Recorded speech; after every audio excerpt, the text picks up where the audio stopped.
अंग्रेजी at home की एक और वीडियो में आपका स्वागत। फ्रेंड्स, जब भी हम हिंदी में बात करते हैं हमारी बातों में कुछ शब्द आते हैं जैसे यूं तो, फिर भी, यद्यपि, हालांकि, के बावजूद, तो क्या हुआ अगर। ये सारी बातें हमारी बातों में ये शब्द आते ही हैं, लेकिन जब हम इंग्लिश में बात करते हैं तो इन शब्दों के लिए हमें कोई प्रॉपर मीनिंग इंग्लिश में नहीं मिल पाता, या फिर यूं कहें हम प्रॉपर कोई मीनिंग इंग्लिश में नहीं बना पाते उस चीज का। तो आज का वीडियो इस चीज के कंफ्यूजन को दूर करेगा, साथ ही जो कंफ्यूजन दो, ऑल्दो और इवन दो ने क्रिएट कर रखा है उसे भी हम दूर करने की कोशिश करेंगे। सारे रिलेवेंट एग्जांपल्स लेके आया हूँ, सारे अच्छे एग्जांपल्स लेके आया हूँ और सारे ऐसे एग्जांपल्स हैं जिनको आप रिलेट कर पाएंगे और जो आप यूज भी करते हैं आप खुद ये देख पाएंगे। बहुत इंटरेस्टिंग वीडियो होने वाला है, इस वीडियो को शुरू से आखिर तक जरूर देखिएगा। आज दो, ऑल्दो और इवन दो का कंफ्यूजन दूर करके रहेंगे। तो फ्रेंड्स, बिना बकेती शुरू करते हैं आज की वीडियो।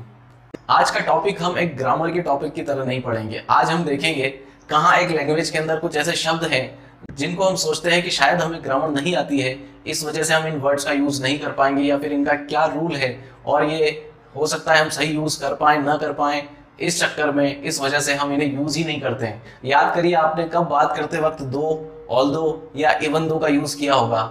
लेकिन दो, ऑल्दो और इवन दो ये कुछ ऐसे वर्ड्स हैं जिनका यूज करके आप बहुत सारी बातें अच्छे से बोल पाएंगे। अब ये किस तरीके की बातें होती है जिनमें आप दो, ऑल्दो और इवन दो का यूज कर पाएंगे, इनका क्या मीनिंग होता है।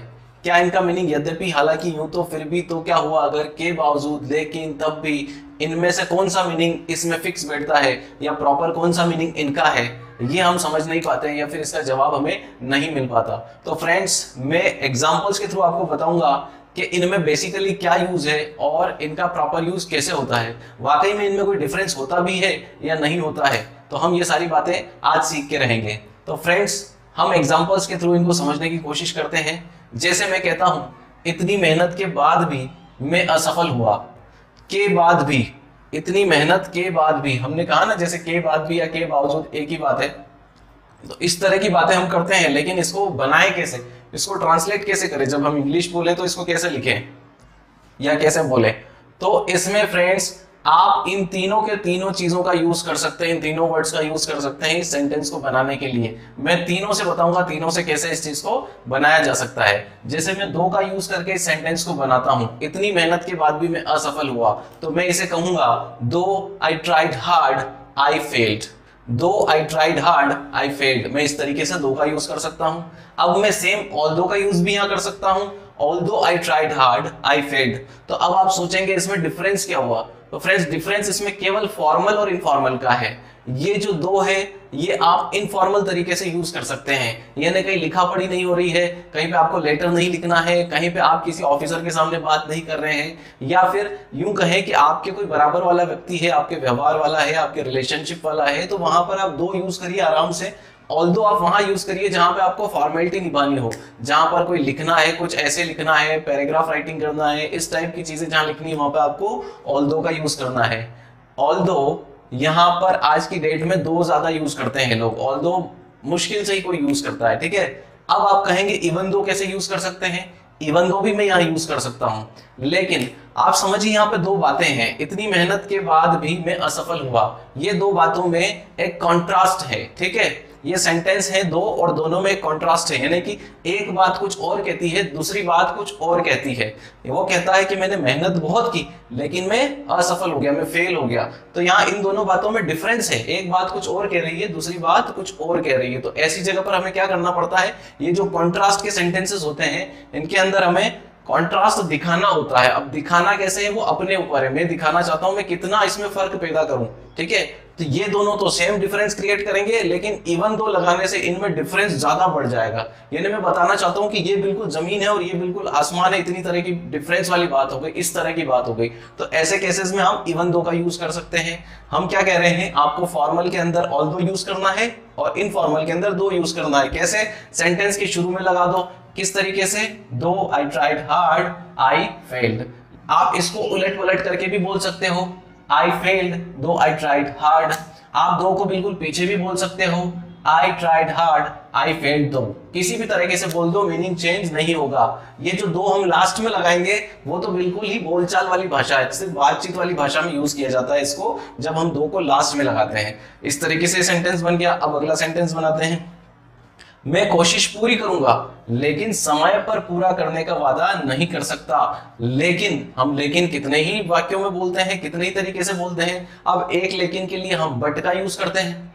उस वाले बट में क्या होता है, जब आप दो बातें बोलते हैं और बीच में बट लगाते हैं लेकिन के जगह पर, लेकिन के सेंस में, तब दोनों बातें इक्वल मीनिंग रखती है, यानी कि दोनों का जो वेट है वो दोनों बराबर है, दोनों तरफ बिल्कुल एक जैसी बातें हैं, उन दोनों में कोई ज्यादा डिफरेंस नहीं है, आप दोनों को इंपॉर्टेंस बराबर दे रहे हो। लेकिन जब हम इस तरह के सेंटेंस को दो, ऑल्दो या इवन दो का यूज करके बनाते हैं, इसका मतलब ये है कि हमने एक बात को हल्का किया है, दूसरी बात को ज्यादा वजन दिया है, उसको वेटेज ज्यादा दिया है हमने। ये डिफरेंस होता है बट में और इनमें, ठीक है।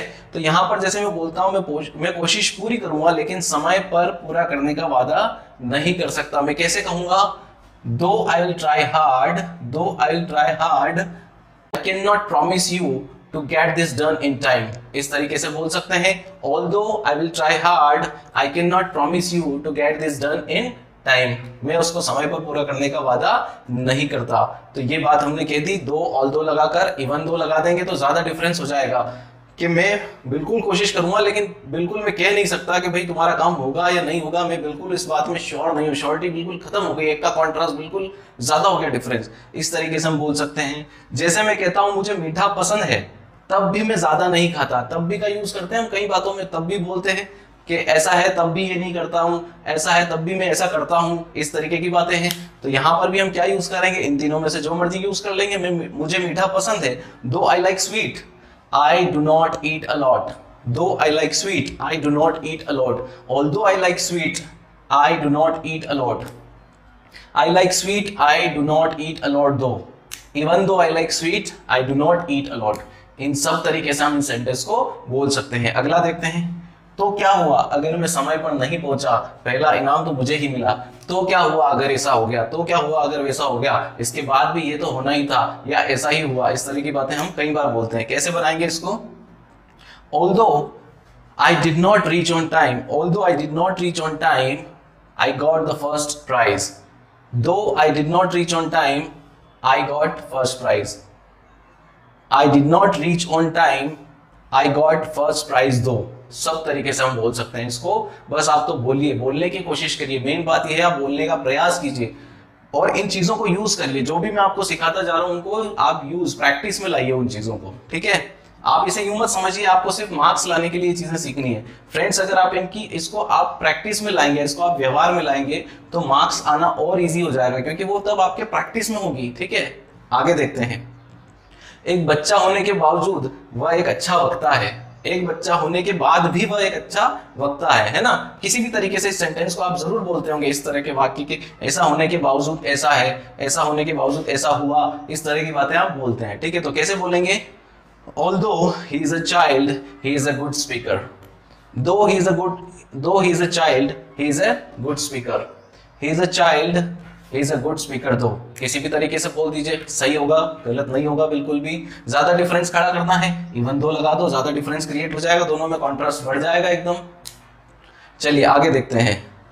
तुम देरी से आए हो फिर भी हम तुम्हें आने देंगे। फिर भी बोलना है किसी सेंटेंस के अंदर, फिर भी दो, ऑल्दो, इवन दो लगाएंगे। हमारे हेल्प के लिए बहुत सारी चीजें रखी हुई है, ठीक है। हम हिंदी में अलग अलग तरीके से बोल सकते हैं, लेकिन इंग्लिश में हम लिमिटेड चीजों से अपना काम चला सकते हैं। जैसे तुम देरी से आए हो, although you have come late, we will allow you. Though you have come late, we will allow you. You have come late, we will allow you though. इस तरीके से आप इस सेंटेंस को बना सकते हैं। आइए देखते हैं। यूं तो मुझे सब आता है, मैं करता कुछ नहीं। डेफिनेटली ऐसी बातें बहुत सारे लोग बोलते हैं आपके आसपास। हो सकता है आपको इससे मिलता जुलता कुछ बोलना हो, तो आप कैसे बोलेंगे, यूं तो मुझे आता सब है, यूं तो मुझे सब कुछ आता है, लेकिन मैं करता कुछ नहीं। कैसे बोलेंगे, though I can do everything, though I can do everything, I don't do anything. I can do everything, I don't do anything though. Though I can do everything, I don't do anything. इस तरीके से आप इसको बोल सकते हैं। आज का आखिरी सेंटेंस देखते हैं। हालांकि बेरोजगारी बहुत है, कंपनियों को अच्छे कामगार नहीं मिलते। आप बीच में फिर भी बोल सकते हैं, लेकिन भी बोल सकते हैं, या नहीं भी लिखे तो भी चलेगा। कैसे? हालांकि बेरोजगारी बहुत है, दो there is a lot of unemployment, companies don't get good workers. Although there is a lot of unemployment, companies do not get good workers.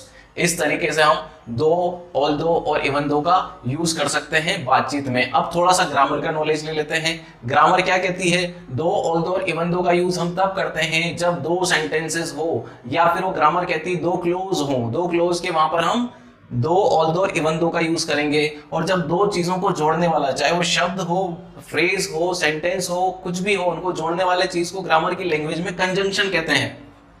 तो दो, ऑल्दो और इवन दो ग्रामर में कंजंक्शन है। इनका यूज हम तभी करेंगे जब यहाँ पर दो सब्जेक्ट प्लस और वर्ब का कॉम्बिनेशन वाले क्लोज हों, उनके साथ हम इसका यूज करते हैं। तो आज के सेंटेंस में हमने सीखा कैसे हम दो, ऑल्दो और इवन दो का यूज कर सकते हैं। इस यूज को आप आपके लाइफ में कैसे इंप्लीमेंट कर सकते हैं, ये आपको सोचना है। आप इस तरीके के सेंटेंस को क्रिएट करिए जहां पर आपको ये सारी बातें बोलनी पड़े। आप इनको लेकर बहुत सारे सेंटेंसेस बना सकते हैं। आपकी क्रिएटिविटी आप मुझे बताइए, इनसे जुड़ा हुआ कोई भी सेंटेंस बनाकर आप मुझे कमेंट बॉक्स में भेजिए और उसका इंग्लिश ट्रांसलेशन भी आप करके बताइए। तो फ्रेंड्स, ये वीडियो आपको अगर अच्छी लगी हो तो इसे लाइक करें, अपने फ्रेंड्स, अपने कलीग्स और अपने स्टूडेंट फ्रेंड्स के साथ उसे शेयर करें, क्लासमेट्स के साथ शेयर करें।